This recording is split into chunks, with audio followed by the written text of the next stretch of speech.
Виталий Воронцовтың 8 жасар қарындасы 38-де 5 болып, температурасы көтеріліп ауырып жатады.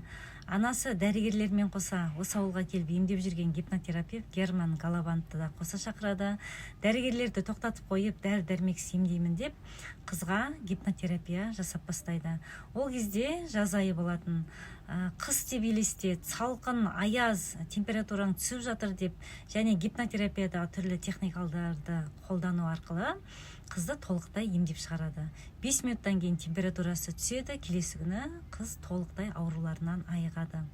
Қуанған және таң қалған Виталий осы салаға деген қызығушылығы туып, осы өзінің ең бірінші ұстазынан 5 сеанс алады.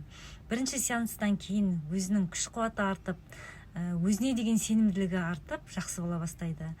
Сеанстың кезінде йогамен айналысасың, жүгіресің, түрлі жаттығулармен айналысасың, және де көптеген кітаптар оқисың, білімге деген құштарлығың артады, салқын сумен шынығасың деген осындайды гипноздағы сендіру күшін жасап, сендіріп, жарты жылдан кейін осы нәтижелерін көре бастайды.